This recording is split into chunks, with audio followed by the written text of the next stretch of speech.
I just clicked on start streaming. Use the other one just in case the AC turns on.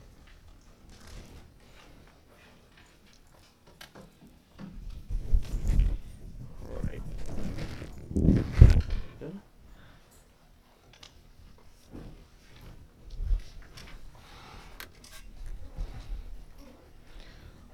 All right. So as far as the class content is concerned, we are now at binary number comparison. And after this topic, we'll have a practice exam on Wednesday. And then the actual exam one is going to be next Wednesday. So 9 days from today is when we will have our first exam. And the material will cover all the way up to binary comparison. So the content of today's lecture will be in the test next Wednesday. All right. So given that is the case, today's lab is going to be subtraction and compare. I have not opened it yet. Yes. Also, not to be like too pedantic, so did you mean that the practice exam is on Monday? The practice exam is going to be on Or did you mean Wednesday? this Wednesday. So it'll be 2 days from today. I thought you meant. Oh, okay. I might have misspoke. So this Wednesday is going to be our practice exam, which basically does not count for anything, but you can take a look at the exam question from last semester, just to know that what type of question I asked last semester. There's not a whole lot of guarantee that they will ask the same kind of question, even though there is a tendency to do so. But I always do not ask the same questions.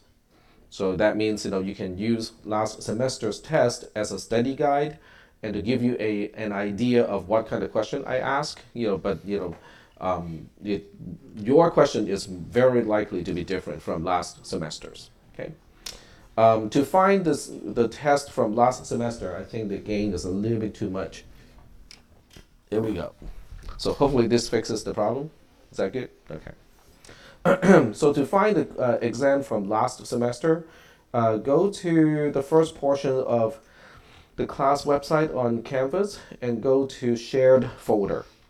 So when you go to shared folder, it will bring you to my Google Drive. There's one folder that I put all the content shared with students for this class.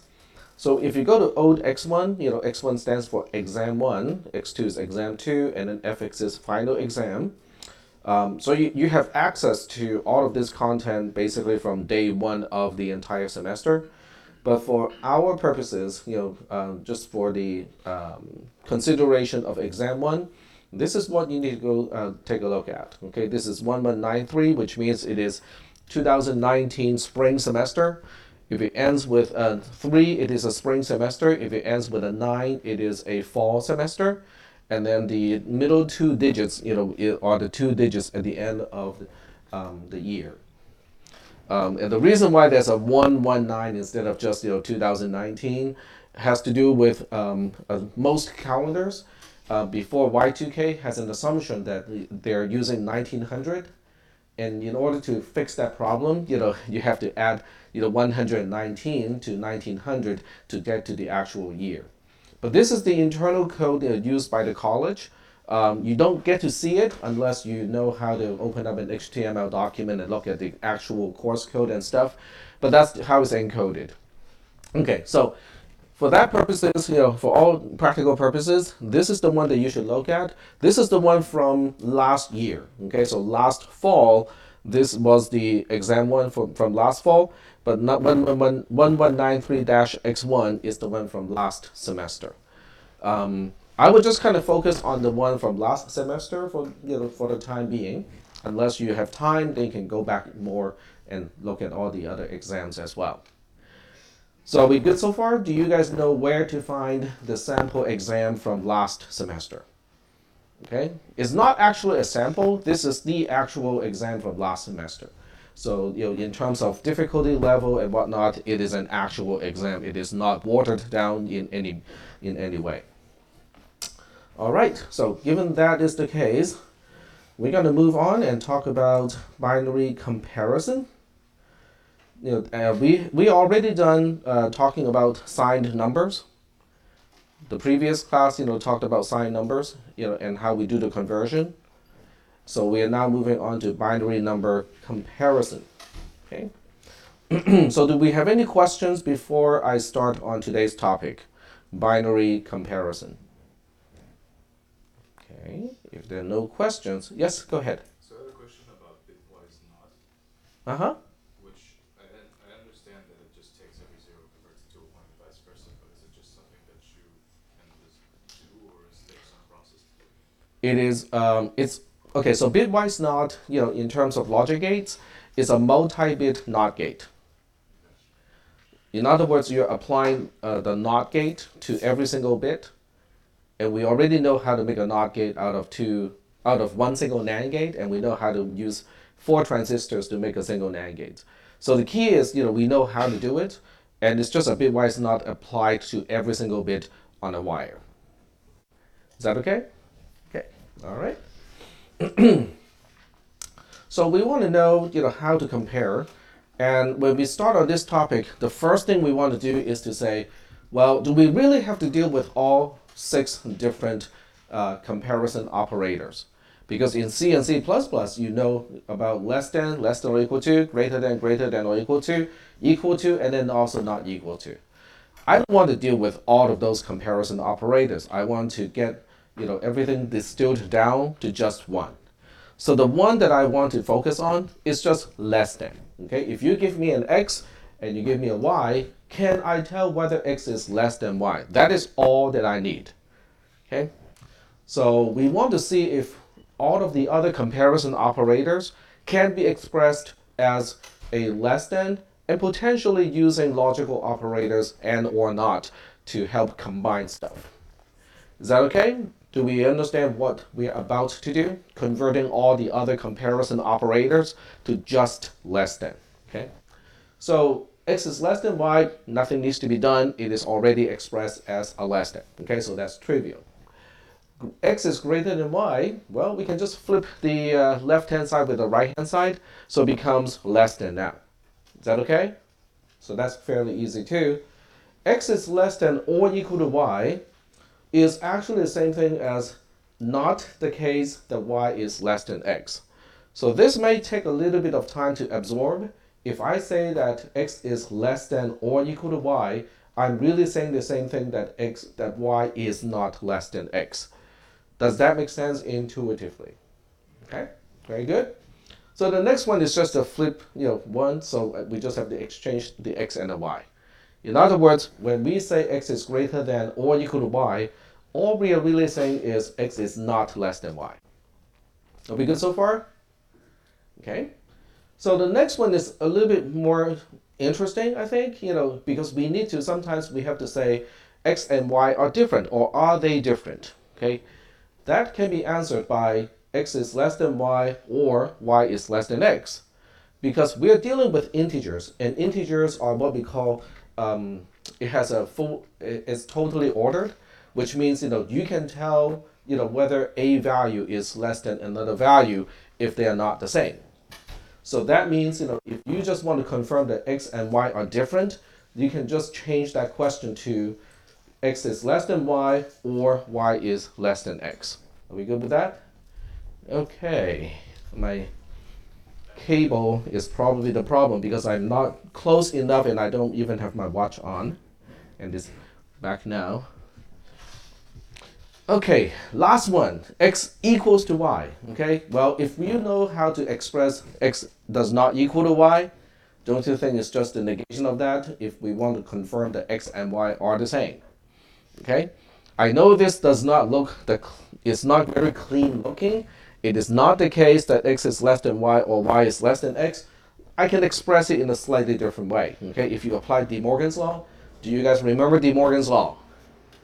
Yes? I hope so, because we talked about that. So if we apply De Morgan's law to x equals y, or the equivalent expression, it becomes x is greater than or equal to y, or y is less, excuse me, take it back. It becomes y is less than or equal to x, or and x is y, and x is less than or equal to y. That's right. Okay, so you have the two less than or equal to, but using a conjunction, which means they have to be equal to each other. But the bottom line is we just need less than. Okay, that's all. That's the only comparison operator that is necessary for us to do all the other comparisons. So are we good so far with how we can convert all of the other comparison operators to just less than? So combined with the fact that we only need NAND as the only logical operator, that means if you want to make a very minimalist programming language, you only have to supply NAND and less than. That would become probably one of the most basic programming language, because you're only supplying what really is necessary, and then you can build the rest up from what is given to you. Okay, so the next question or the next section talks about unsigned comparison. So instead of going through the theoretical part of unsigned comparison, I'm just going to skip all the way to what is the value represented by an unsigned number. So I'm skipping all of this part here and skipping all of this part here, and I'm going to give you an equation that basically specifies what is the value represented by a bit pattern. Okay, so that is not actually here, I don't think, but I can show you that using Zerno. So give me a moment to start up Zerno here.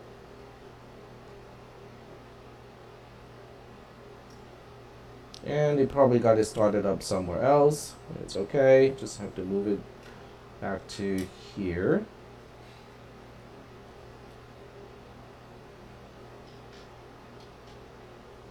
There we go. All right.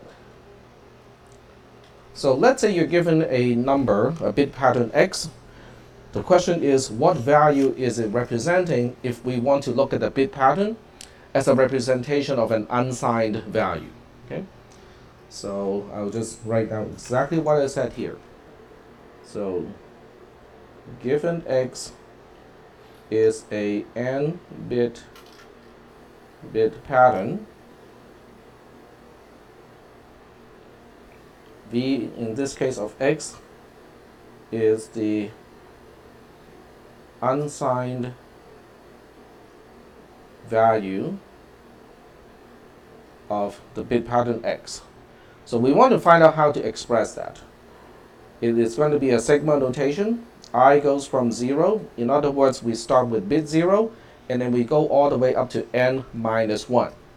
Because the most significant bit position of an n-bit number is bit n minus 1. Why not n? Because we start counting from 0. Okay? So xi, I hope this notation should be no surprise now, because xi is denoting the ith digit of the number, which start from 0. Multiply, in this case, because it's a base 2 number, multiplied by 2 to the power of I. So v of x is just that. Do we have any questions about this equation? I'm just trying to define what is the value represented by a multi-bit bit pattern. Okay, we have seen this already. Okay, this is nothing new. When we talked about base conversion, that's the first time we saw something like this. And this time is actually easier because we are fixing the base to 2. So just to give you a rough idea, in case you have forgotten, if this is x, then the value represented is going to be 1 plus 0 of 2, 1 of 4, and 1 of 8. So v of 1101 in base 2 is 13. Is that okay? This is just an example, where n in this case is 4 because we're dealing with a 4-bit bit pattern. So do we have any questions about this notation? This is all good? Okay. So now the question is, if I want to compare two unsigned values, what do I need to do? So once again, I want to give you an example. So let's say we are dealing with 1101, which is what we just saw, and we want to compare it to 1001. Okay. So now the question is, which the v of which the value represent the unsigned value represented by which one of these is the first one smaller than the second one? That's the question. Okay. And the second question is, do we need to know anything more than what we have learned already? Because as lazy as I am, okay, I don't want to learn anything new. If we can do all this with existing concepts that we have already talked about, I don't want to introduce any additional concepts. So what do you think the answer to that question is? Yes? Just do a subtraction. Very good.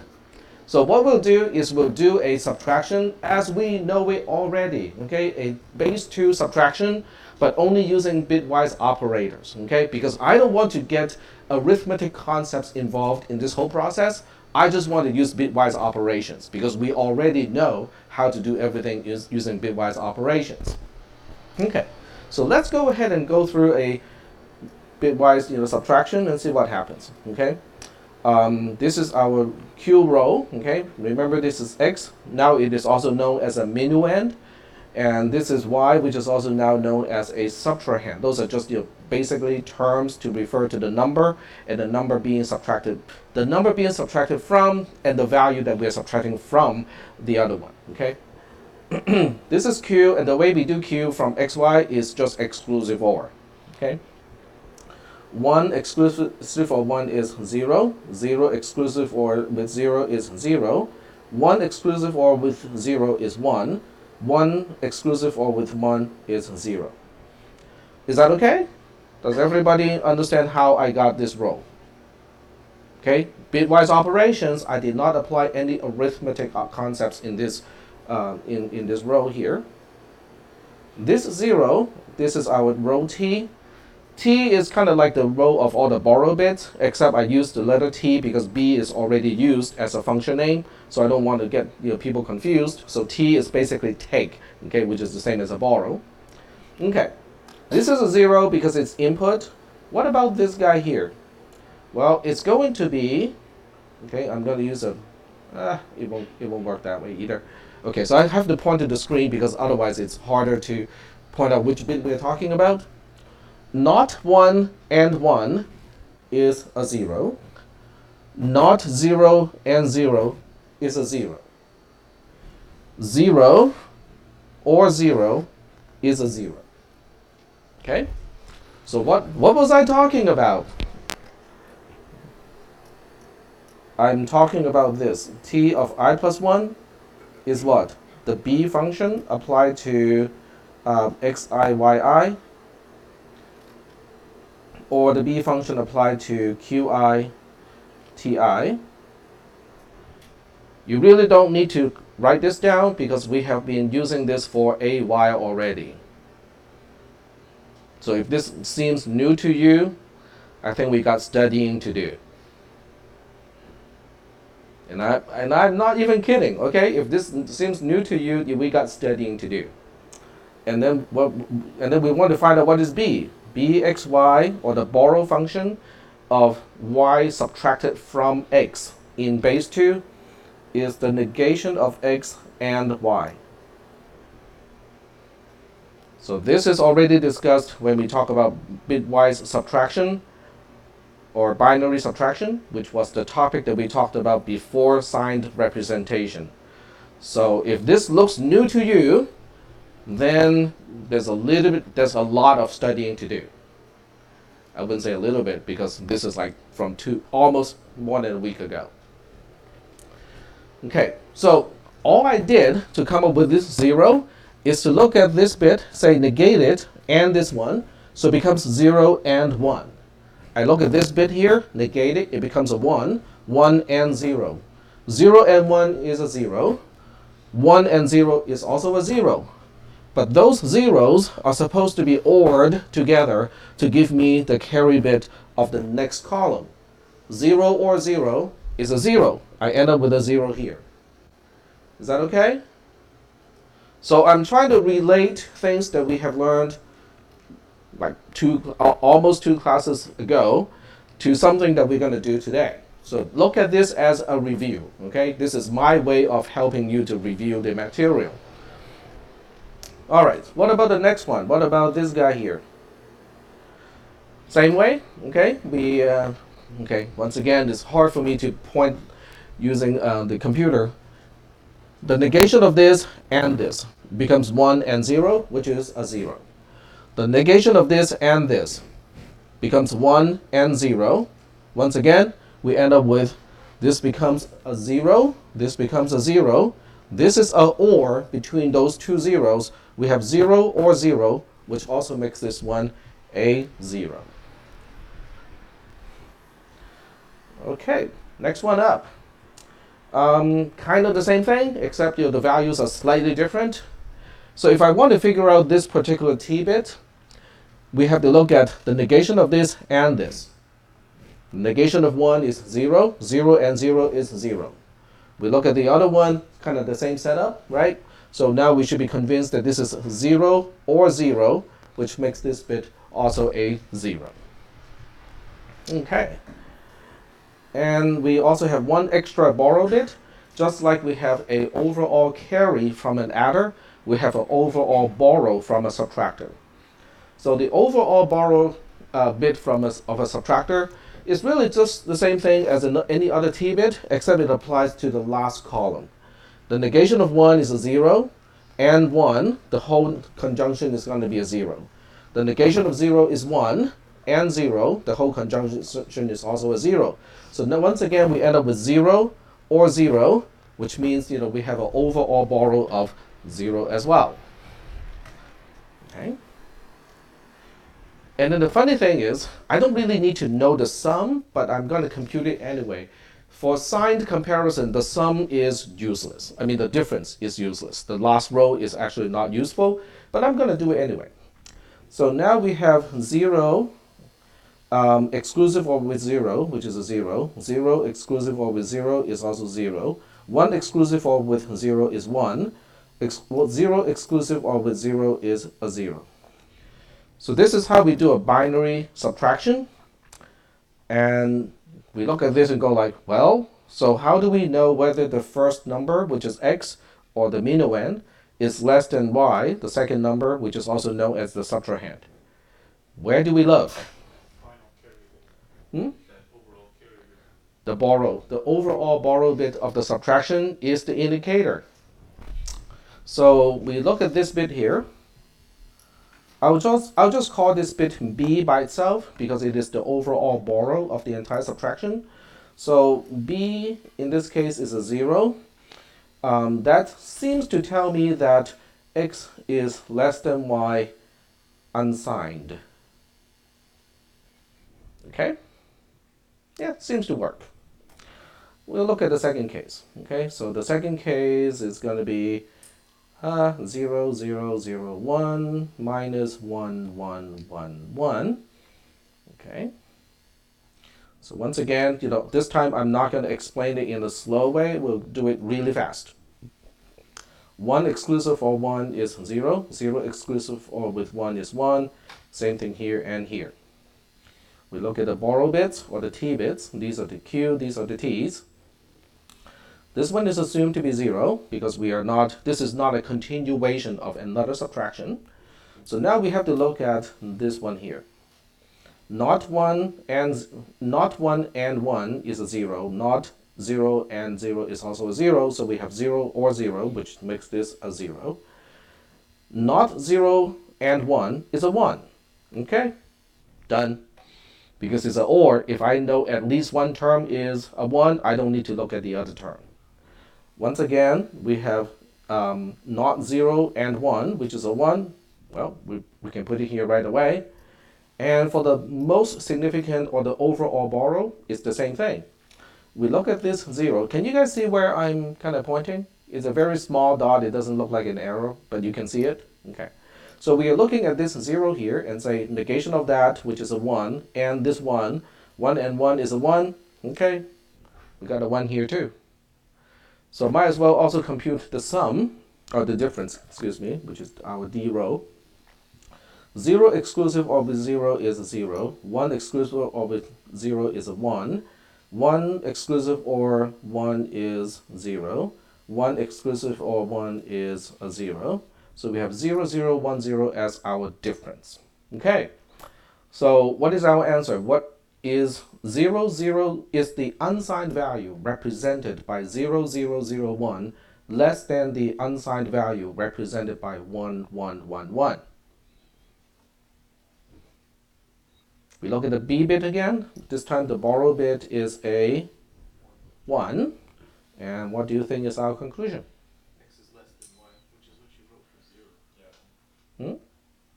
We have x is less than y. X is, oh, this one is false. Okay. Forgot to add that. So this time we have x is less than y, unsigned, is true.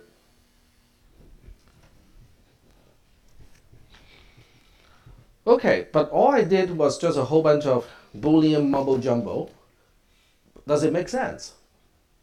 Okay, that's the next question. Does it make sense that we got these two answers for these two test cases? Let's look at the first one first. I'm going to scroll back to the first case. Can someone tell me or look up the number wheel and find out what 1101 is representing as an unsigned value? So, go ahead. 13, thank you. But since you raise your hand first, I'll let you answer the question. So it is 13. What about 1001? Yes? 9. Very good.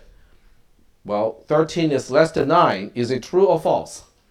False. Okay, the borrow flag says false, and we make the conclusion that it is false. The next one. Next one looks kind of funky. Because it is asking what is the value represented by 0001, the unsigned value. Yes? 1. Okay. What about the next row? 1, 1, 1, 1. What is? Yep. 15.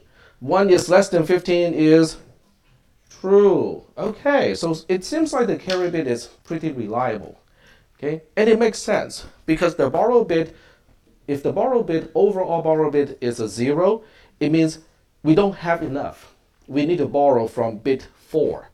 That's what the overall borrow of a 4-bit subtractor is saying is, oh, we don't have enough. We have to borrow from bit 4. That's kind of makes sense that you only borrow when you don't have enough.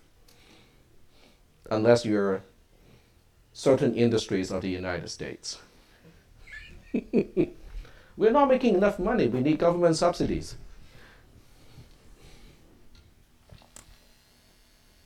Okay, so seems to work, in both of these cases, and we'll just work out a few other cases. So we'll work out. What about this one? Okay. So this time I'm not even going to spell out the actual, calculation. I'll just do it really fast.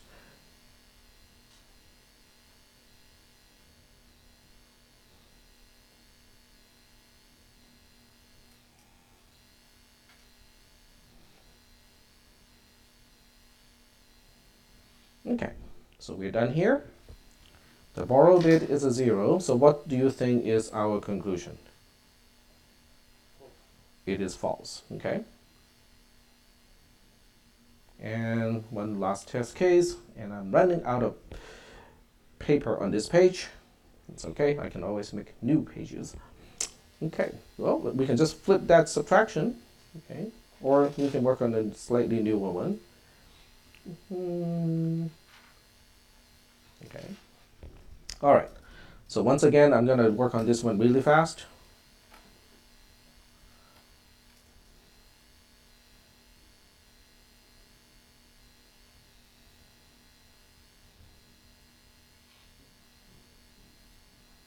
Okay. And the overall borrow in this case is a 1. So what do you think is our conclusion? True. Okay. So x is less than y. And we have to emphasize it is unsigned. It's true. Okay. So I just went through a lot of binary operations in my head without explaining. So let's just focus on the conclusion. Okay. Let's just say that my math is right and the borrow flag really should be a 1 in this case. Does it make sense? What is 0010 representing in base 2 as an unsigned number? 2.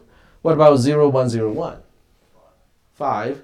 2 is less than 5 is true. Seems to make sense, right?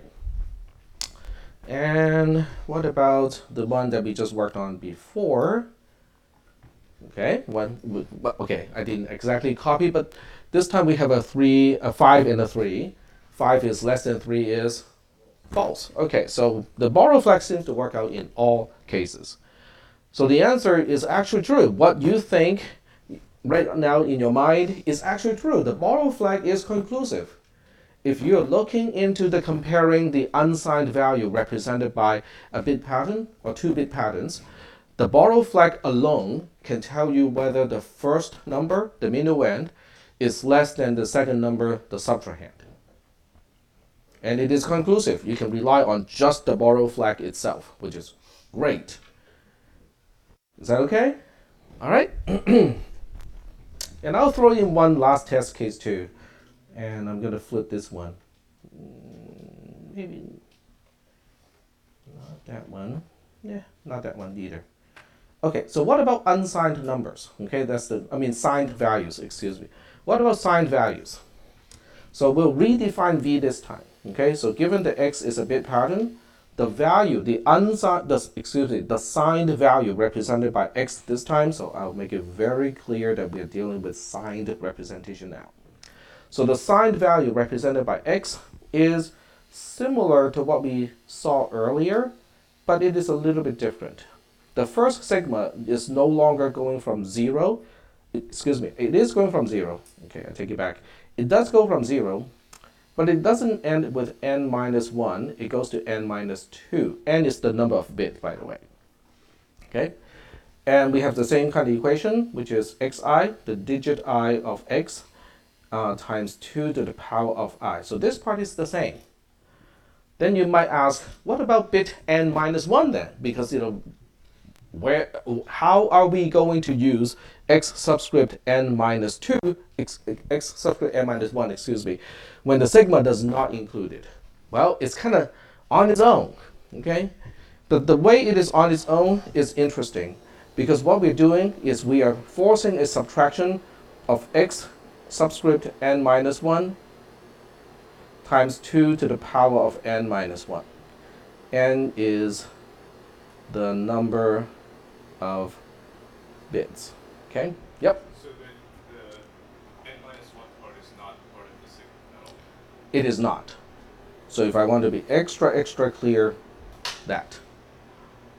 Okay?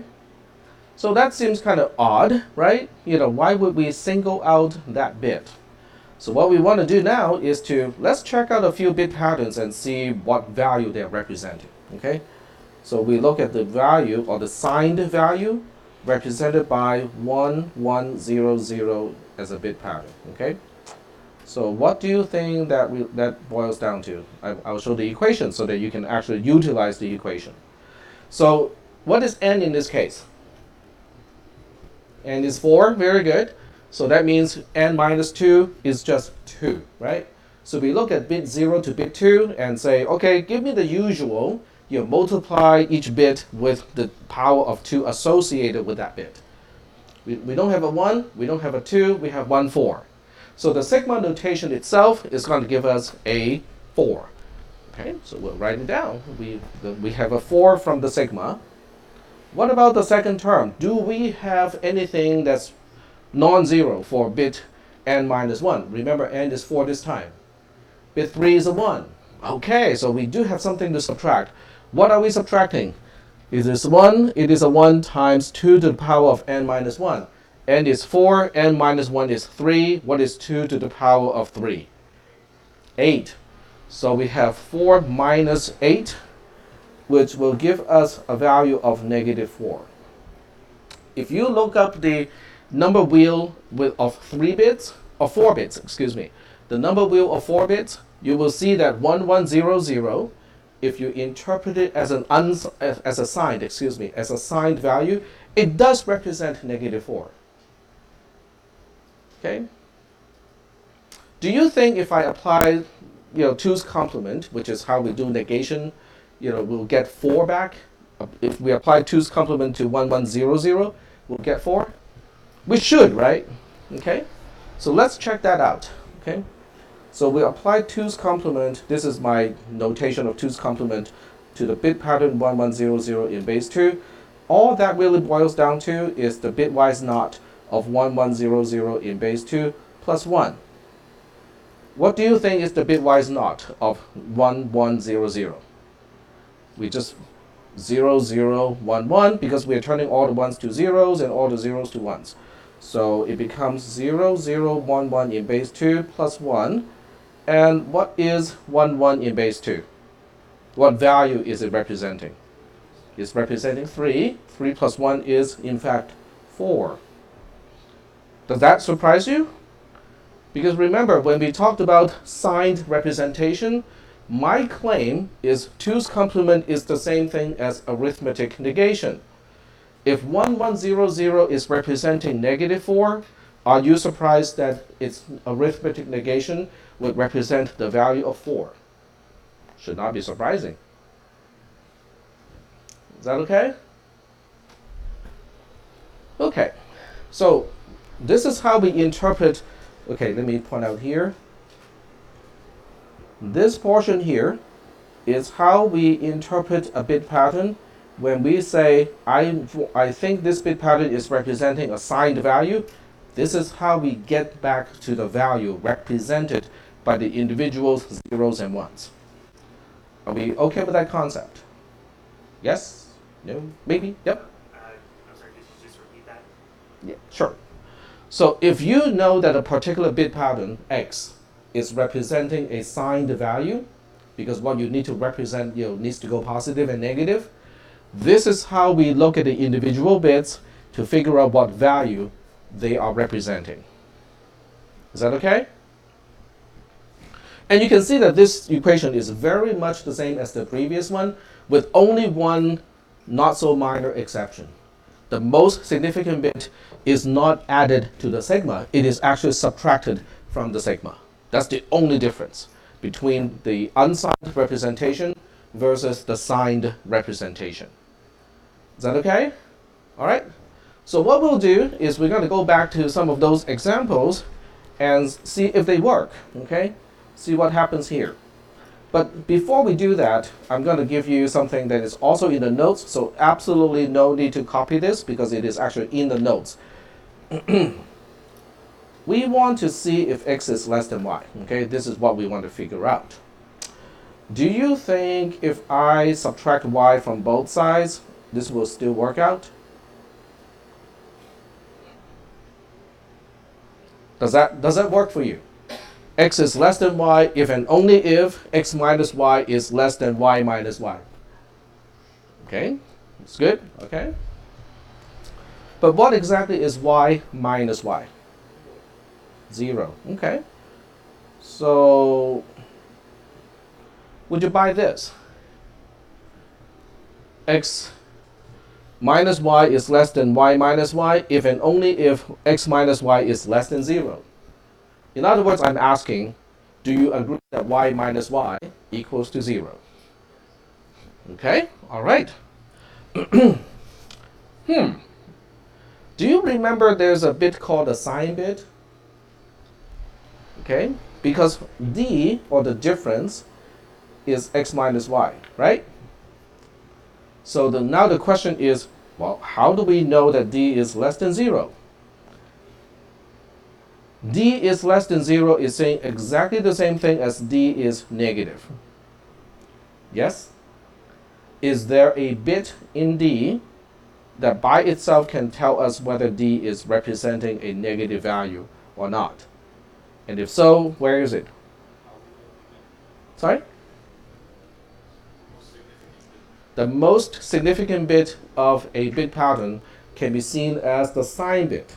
Okay, we talked about that as well.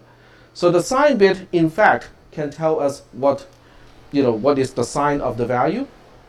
Okay, so that means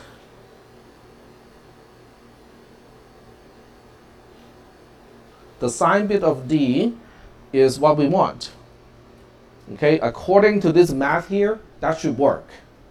If we just look at the sign bit of the difference after a subtraction, and we look at x and y both as signed values, then that will tell us whether the first number x is less than the second number y. Okay, or so it seems at least. Okay, so let's check this out and see if it works. So we have 4 test cases again. Oops, okay, should have done it before, after, but before would still work. We'll just have to kind of reorder things a little bit later on. Okay, so we'll work out this one here. We have 1101 versus 1110. Okay, but this time, remember, this subtraction has nothing to do with the interpretation of the bits. I don't care what value is represented by 1101 or what value is represented by 1110. I don't care about signed versus unsigned at this point. I am only carrying out bitwise operations. Okay, so the bitwise operations would tell me this and this.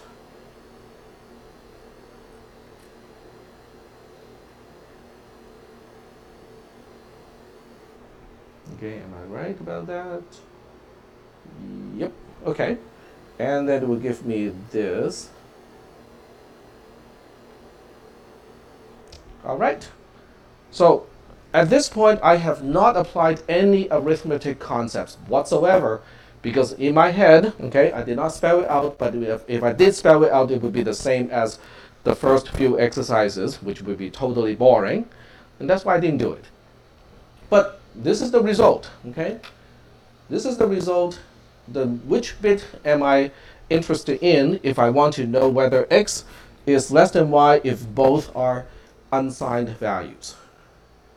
Which bit here am I going to tell is going to tell me the answer, or at least based on what we had as a theory earlier? Remember the sign bit thing? Yep.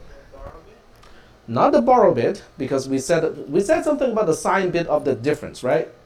Where's the difference? The last row, the bottom row. Okay, we're talking about this row here. And where's the sign bit of the difference? The most significant bit, which is the leftmost bit, this one. Yes?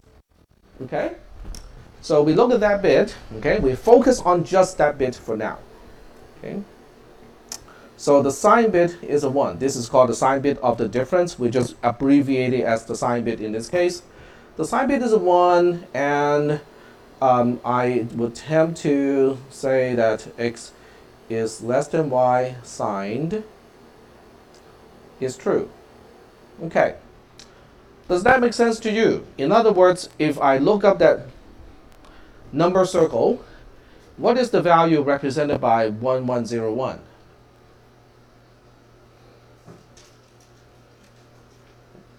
Yeah, go ahead. Oh no, sorry. I think Okay, so this is 0, this is 1111, this is 1110, and that is 1101. -3, very good. Okay, so x is representing -3, but we can also work this out using the sigma notation that we talked about earlier. Because this is 1 of 1, none of 2, 1 of 4, added together, it's 5. The most significant bit is subtracted. So we're subtracting 1 of 8 from 5. 5 minus 8 is -3. The second number, or the second value, is 1110, which is representing -2. So the question is really asking, is -3 less than -2? Yeah.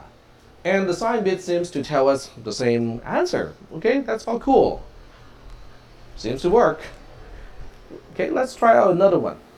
Okay, and this time we'll try out 0, 0, 0, 1, and 1, 1, 1, 1, which is something that we worked out earlier. So we end up with this over here, and we end up with that over here, and then we end up with this overall. Okay. So sign bit is what? Is the sign bit a 1 or a 0? Remember, it is the most significant bit of the difference. Is it a 1 or a 0? It's a 0. Very good. So x in this case is less than y signed is false. Does that make sense? Well, 0, 0, 0, 1, what signed value is it representing? 1. Okay, because remember, we add up all the least significant 3 bits, or the powers of those. So we have 1 of 1, 0 of 2, 0 of 4, they all add up to just 1. Do we have to subtract an 8 from in this case? No, because bit 3 is a 0. So that means the value represented by 0, 0, 0, 1, the signed value represented by this bit pattern, is just 1. Okay? 1, 1, 1, 1, on the other hand, has 1 plus 2 plus 4 on the positive side, but we also have to minus 8 because bit 3 is a 1. So 1, 1, 1, 1 is representing negative 1. So the question really boils down to, is 1 less than negative 1? The answer is no. The sign bit says no, and we come to that conclusion of it is false. Okay? Are we good so far? Yes? Okay. Let's see. We'll take a look at the flip side of this, okay? Which is super duper easy. Okay, because we end up with 1, 1, 1, 1 minus 0, 0, 0, 1. This one, I don't even need an extra row for all the borrows, because we know that there are no borrows in this case.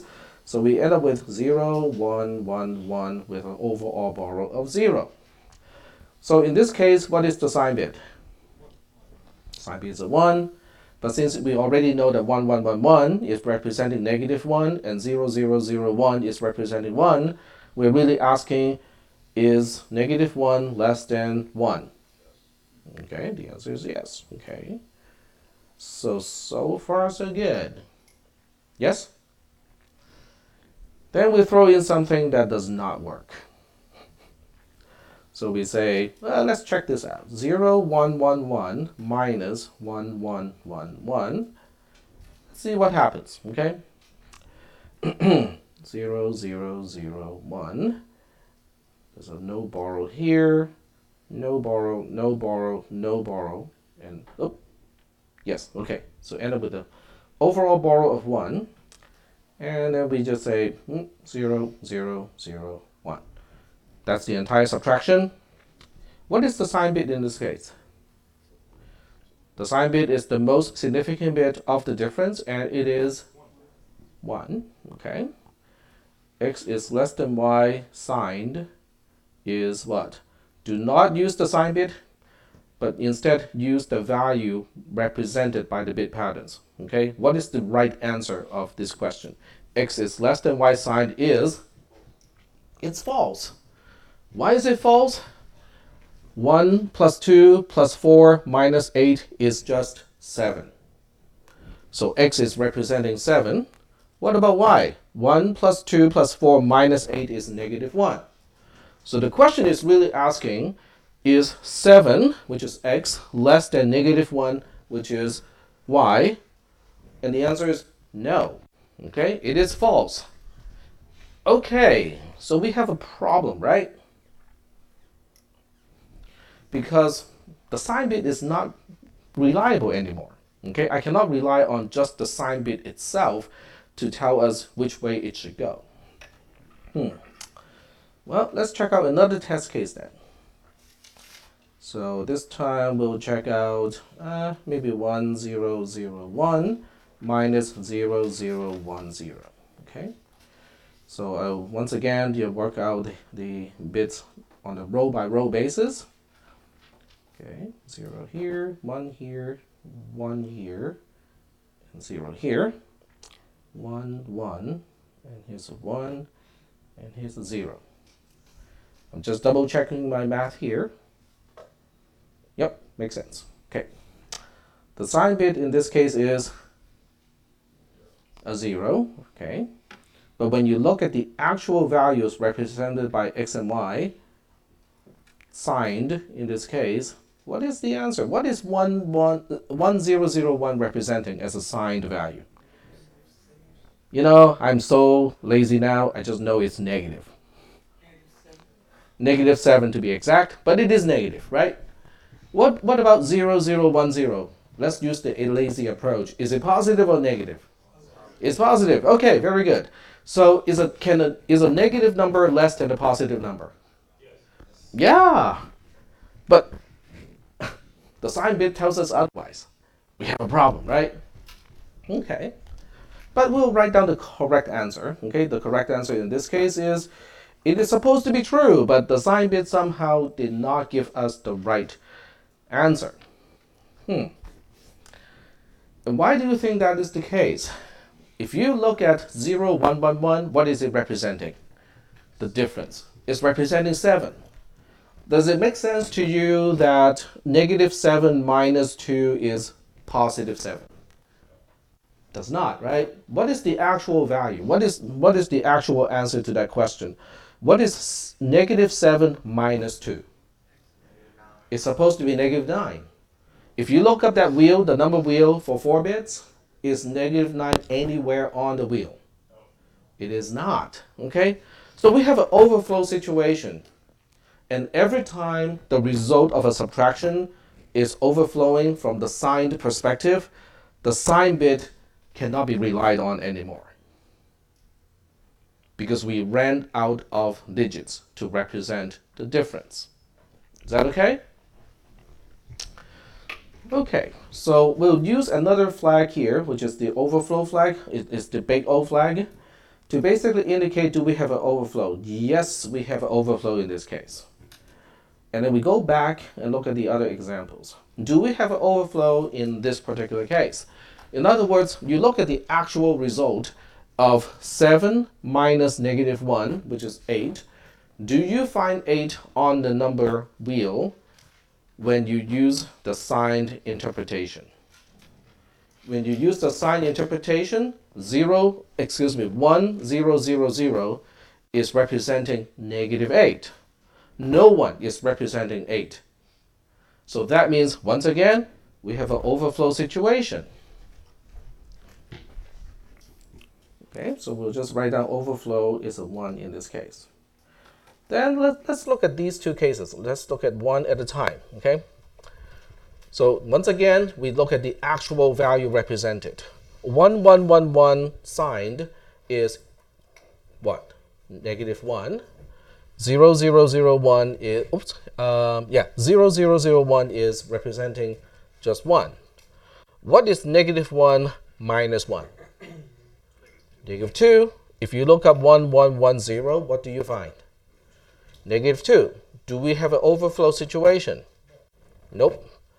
Oh, so without an overflow situation, the sign bit can be trusted. It's only when we have an overflow situation that the sign bit cannot be trusted. Okay. Seems to work, but we'll work out this one too, okay, just to be sure. 0, 0, 0, 1 is representing 1. Okay, I think that's pretty obvious. 1, 1, 1, 1, once we figure out already, is representing -1. What is 1 minus -1? Should be 2. What do you think 0, 0, 1, 0 is representing? 2. So we don't have an overflow situation because the difference can in fact fit into 4 bits, right? Okay, so we have overflow situation being a 0. Okay. Are you starting to see a pattern here? If there's no overflow, then we just look at the sign bit and go like, yep, the sign bit is going to tell us whether the minuend x is less than the subtrahend y. Seems to be consistent, right? It consistently works. On the other hand, when it'll come back, hopefully by itself. Okay. So, but on the other hand, when there's an overflow situation, which means when you look at the difference, it makes no sense, then the sign bit is telling us the opposite of the correct answer. Are you guys making the same observation? I'm not asking for a mathematical proof. I'm just asking, do you see that pattern? Okay. All right. So there's some kind of interaction between the sign bit and the overflow bit. Okay. But our first concern is there an easier way to look at the overflow flag? In other words, instead of checking out the actual value of the minuend, the actual value of the subtrahend, and the actual value of the computed difference, and see if that makes sense, do you think that might be a faster way to check whether the overflow situation has occurred? The borrow bit does not really help us in this case. However, the sign bits of the minuend, subtrahend, and the difference do. Okay, so focus on, okay, let me just highlight here what I'm talking about because it's much easier to see it visually. Okay, so if we just look at these two bits and this particular bit here, that is enough to tell us whether we have an overflow situation or not. The minuend having a sign bit of 0 means it is non-negative. The subtrahend having a most significant bit of 1 or sign bit being 1 means it is representing a negative value. So when you subtract a negative value from a non-negative value and you end up with a non-negative value, does that make sense to you? Can it happen? Yes? Okay, so we don't have an overflow. Okay, seems to work. So I don't even care about the other bits. Okay, the less significant bits of all three rows, the x, y, and the difference row, I can now ignore, okay? Or I'm proposing a way to ignore all of those bits. Let's see whether this method works for the second case. I'm only focusing on the sign bit of the minuend, subtrahend, and in this case, the difference is here also because I'm using the shorthand of doing the calculation. So in this case, the minuend is negative. The subtrahend is non-negative. If I subtract a non-negative quantity from a negative quantity, does it make sense that the result is negative? Yes. Okay. So by only looking at these three bits, it seems like I can come to a conclusion of whether an overflow situation is occurring or not. Okay. But I have only been looking at situations where there's no overflow. So now we look at the other ones where there is an overflow situation. We look at these two bits and this bit here. This time we have a non-negative minuend, a negative subtrahend. So when you subtract a negative quantity from a non-negative quantity, what do you expect? It should be non-negative, right? Positive, exactly. Do we end up with a positive thing here? The difference says, no, I am negative. So the sign bit doesn't seem to make sense, right? Okay.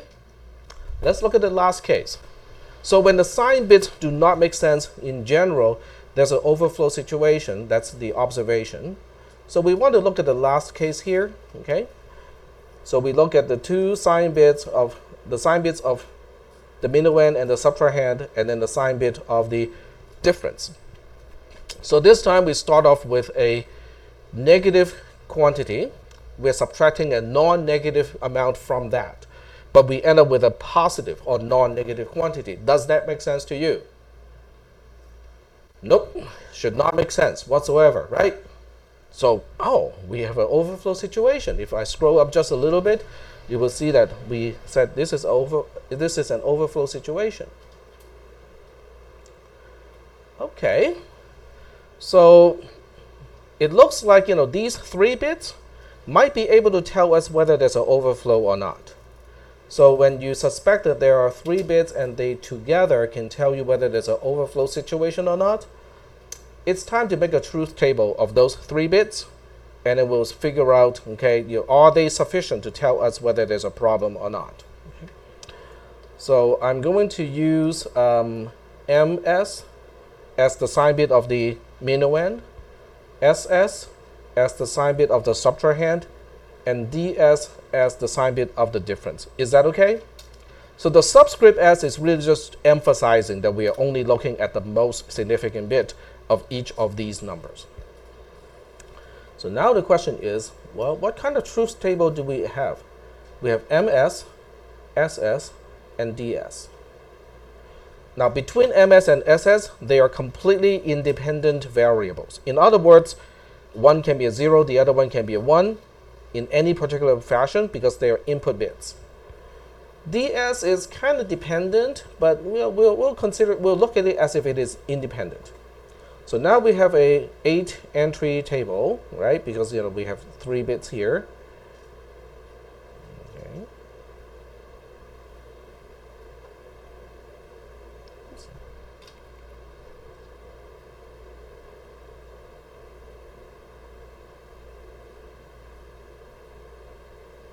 Okay, so this is the template of the truth table. And we want to see if the overflow flag should be a 1 or not. In other words, are these signs making any sense? Because if they don't make sense, then we have an overflow. we have a non-negative subtrahend, a minuend, excuse me. We have a non-negative minuend, non-negative subtrahend, and the result is non-negative. Can that happen? Yeah, 2 minus 1 is 1. Okay, certainly can happen. So the overflow is going to be a 0. Okay. The next row says we have a non-negative minuend, a non-negative subtrahend, but the difference is negative. Can that happen? Yeah, 1 minus 2 is negative 1. Okay, so we do not have an overflow here either. The next one says we have a non-negative minuend, a negative subtrahend, and a non-negative difference. Can that happen? Absolutely. This is what it is supposed to be, right? Okay, so not overflow here. The next one says we have a non-negative minuend, a negative subtrahend, and the difference is negative. Can that happen? Nope. Definitely an overflow situation. What about the next one? We have a negative minuend, non-negative subtrahend, and non-negative difference. Can that happen? Should never happen, right? So we say there's an overflow. What about the next one? We have a negative minuend, non-negative subtrahend, and a negative difference. Can that happen? Yep. So we do not have an overflow. What about the next one? Can it happen? It can happen. Okay. Because we have a negative minuend and a negative subtrahend, but we end up with a non-negative difference. I'll give you one quick example. Minus 1, negative 1, minus negative 2. It's positive 1, right? It can certainly happen, so it's not overflow. The last one is you have all negative stuff. Well, it can happen too. Negative 1 minus negative 1 is negative 1, so they're all negative. So it can happen too. Sorry? Exactly, negative 1, but that would go to the second last case, right? Negative 1 minus negative 1 is non-negative. So it's the second last row that describes what you said. The last row describes we start with negative 2, we subtract negative 1 from it, and we end up with negative 1. That would be the last row. Are we okay with this table? Okay? So we look at this table, and then we say, again, because this table is interpreted based on what we know about arithmetics. Okay, we are subtracting a negative amount from a positive amount. Hey, the result should always be positive. If we end up with something that's negative, then we have a problem, okay, which describes the 0, 1, 1 row. But that's an arithmetic interpretation, and we want to convert that into Boolean operations, because silicon transistors can do Boolean stuff, but it doesn't really quite inherently understands what its arithmetics. Okay, so we want to convert everything to just Boolean operations. So now the question is, can we express overflow as some kind of Boolean expression so that we end up with the same truth table? The way we constructed this truth table is based on what we understand about arithmetics, but I want to convert it now into Boolean operations. Do you see how we only have 2 rows that have 1s? So what if I can find a sub-expression to make the first row that has a 1 for overflow a 1? Okay, so let me just highlight what I'm talking about here. So I just want a sub-expression to handle this row by itself. So in other words, we'll pretend the other rows do not exist. This is the only row we're focusing on. Can you give me a Boolean expression so that when ms is a 0, ss is a 1, and ds is a 1, the combined result is just a 1? Yep. Not ms. Okay. SS and ds. Okay, so we'll write it down here. Not ms, because that would turn a 0 into a 1. SS by itself because it is already a 1, DS by itself because it's already a 1. So now we have 1, 1, 1. If you make a conjunction out of these, then it's going to be a 1. Is that okay? Are you guys convinced that if I apply the MS, SS, and DS value to this conjunction from other rows, they will all turn to zeros? Because they would have failed at least one of the 3 components of the conjunction. Does that make sense to you? Okay, so this is a very targeted conjunction that makes one single row of the truth table a 1. Are we good with that? Okay, so we look at the next row. I'm going to pick a different color here. Let's pick green. So we look at this row here, and we ask, well, can we do something about this too? Can we come up with an expression that is true only for this row but not any other rows? Yes, go ahead. MS and not SS and not DS. All right. And that's the answer. Because when you look at MS, which is not negated, well, it's a 1 to begin with. Okay, so we keep that 1. When you look at not SS, that's because on this row, SS is a 0. If we negate it, we get a 1. Okay, same thing applies to DS. It is a 0 on this row, so when we negate it, we get a 1. So by negating SS and by negating DS, now we turn all 3 terms to 1s. Well, when you have all 1s, a conjunction will also give you a 1. Is that okay? So now we have the green expression to address one row. We have the red expression to address the other row. But both of these, okay, if you just look at that thing by itself, it is true only for one row. But overflow is true for both of these rows. So what are we going to do? We can do a disjunction or, okay? Now, in this very specific case, an exclusive OR would work as well, okay? But we'll stick with the more general OR, okay? So that means if I want to define the overflow expression, it really is just the OR of those two. So we have not MS, SS, DS, okay? Just to emphasize order of operation, it should not be needed because conjunction has priority, has a higher operator priority compared to disjunction, but I'll use parentheses just to emphasize it.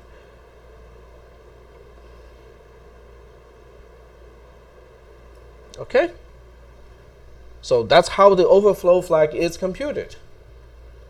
It's just using negations, conjunction, and disjunction. Yep. Not DS, right?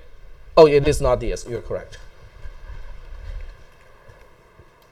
There we go. Thank you. So, do we have any questions about this? How we derive the overflow? Yes. Why did you use the disjunction? Why do I use a disjunction here? Because I need overflow to be a 1 on both rows. Is that okay? Each sub-expression or each conjunction can result in a 1, but only on one row out of 8. But I want both rows to give me a 1 out of 8, so a OR would do that. Now, in this specific case, exclusive OR would do that too. And I can use an exclusive OR instead of regular OR because having both of these expressions being true at the same time is impossible. Is that okay? I hope everybody is convinced that the two conjunctions cannot be 1s at the same time.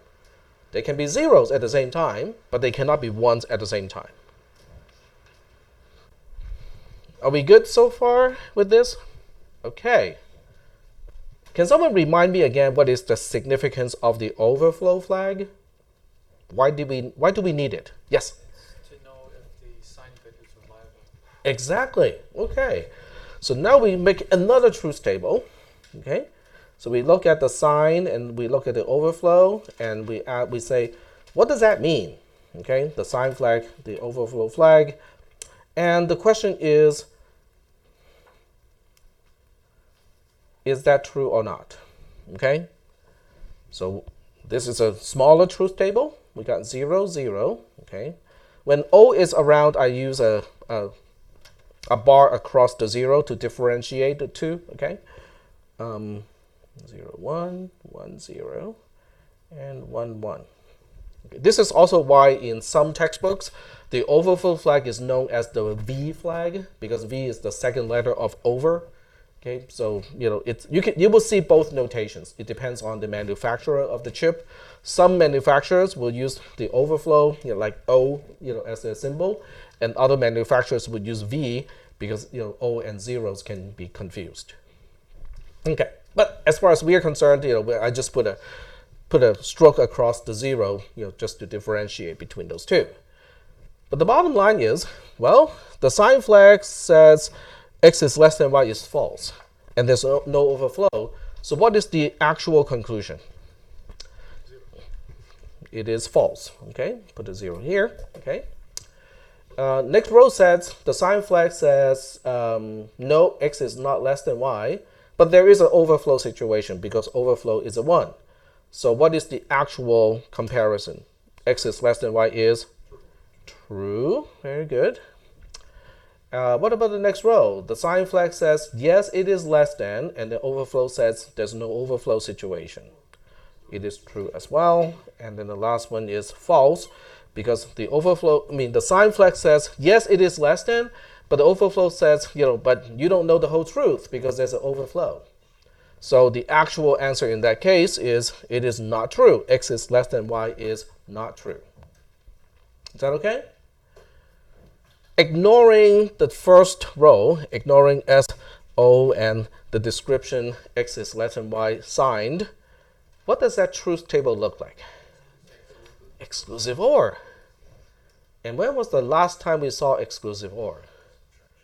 Subtraction, and which function exactly? The result, okay? And what was the time before that we saw exclusive OR?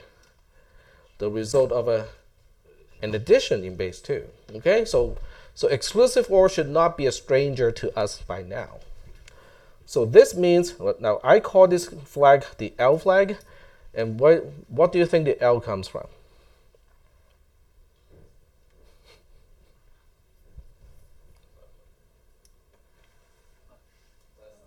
Less than, exactly. So the L stands for less than, but it is less than in the sense of signed less than, okay? So if I turn this whole thing into another equation, what would we look like? If I say L, want to express L in terms of S and O, we just talked about it. S, O, what do I use in between? Exclusive OR, okay? So for this class, I'm just going to spell out exclusive OR, but you can also, notation-wise, use this symbol to represent exclusive OR, okay? So a plus with a circle around it is the typical symbol to represent exclusive OR in mathematics.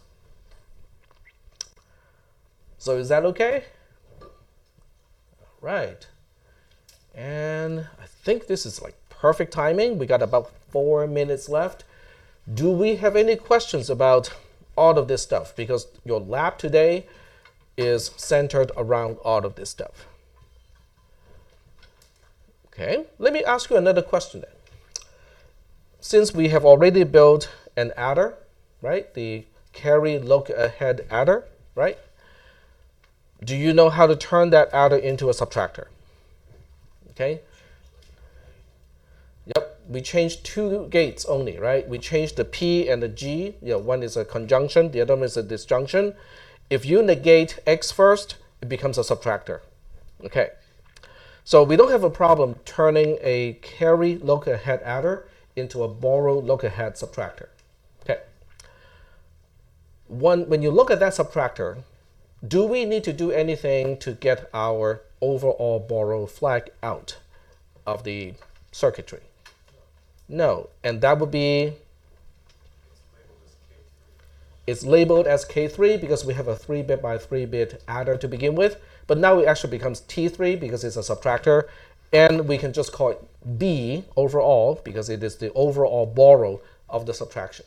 So it is free, okay? What about the L flag? What work do we need to do to get the L flag working?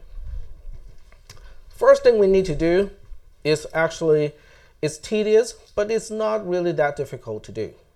The first thing we need to do is to figure out a way to calculate, the overflow flag. Okay, so how do we get these ingredients out of the pins that we have?